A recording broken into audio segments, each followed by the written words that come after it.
Did you know that some secrets are so big, so wild, they can change everything we thought we knew? Imagine a secret that involves a prince, a fancy boat, and a famous lady, a secret that could have rewritten history. Well, get ready because we're about to dive into a story that's been hidden for a long, long time, a story that some people desperately wanted to keep buried.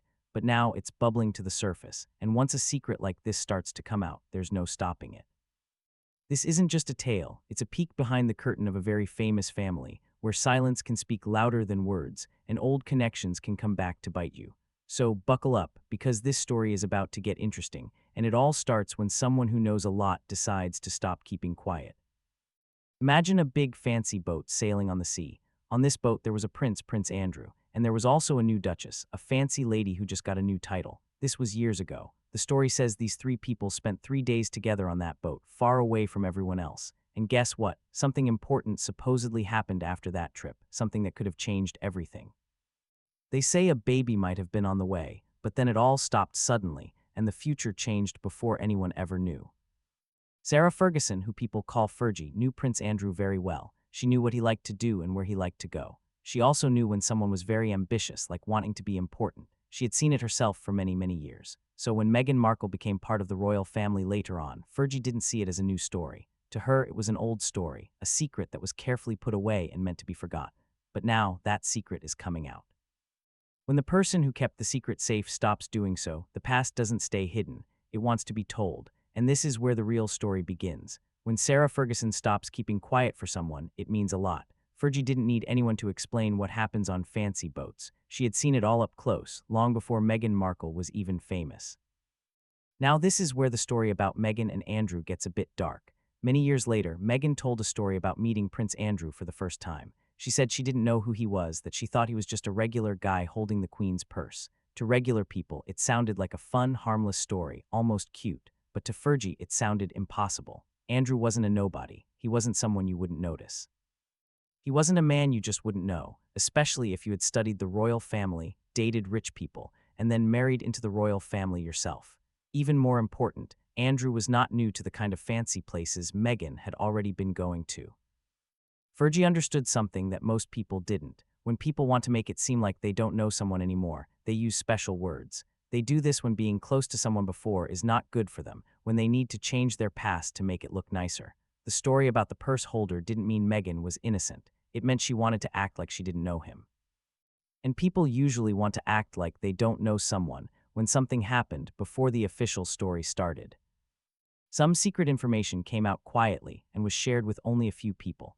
This information says that Meghan Markle and Prince Andrew were not just friends from afar. They were together physically. The story says they were on a private boat in February 2002, near a beautiful place called Nice. Andrew was supposedly a very important guest. Meghan was supposedly there as part of the group of friends on the boat. This wasn't a boat with lots and lots of people.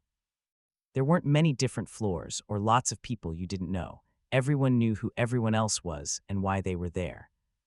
Someone who saw what happened, but who wants to stay secret and told the story to another person, said that everyone started paying attention to Meghan once Andrew arrived. Soon, Meghan was supposedly right next to him all the time. A little while later, they supposedly went below the boat's deck, away from everyone else. The story says that what happened next was not just a quick chat, but several days of being alone together. Meals were brought to them privately, and they stayed away from the rest of the group.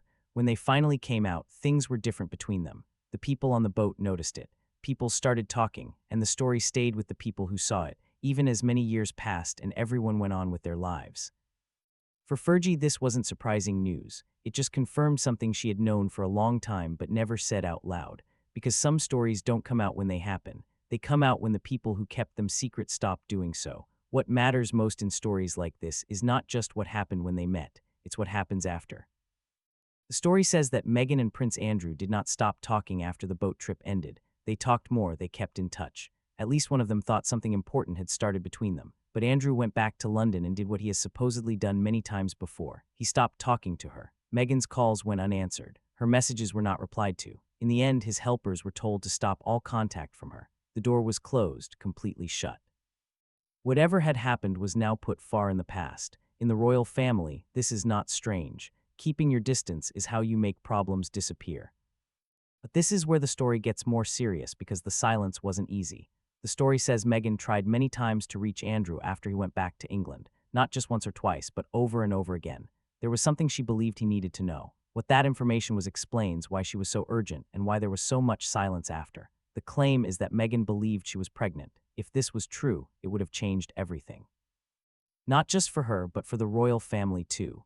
A baby connected to Prince Andrew without being married and not under their control would have been a huge disaster.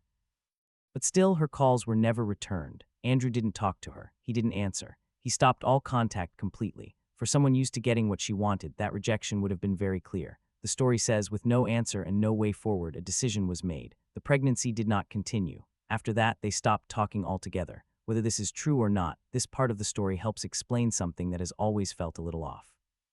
Not just why they stopped talking, but why there might have been bad feelings afterward. If even a little bit of this story is true, it explains why everyone was silent for so many years. Prince Andrew would have every reason to make sure this never came out.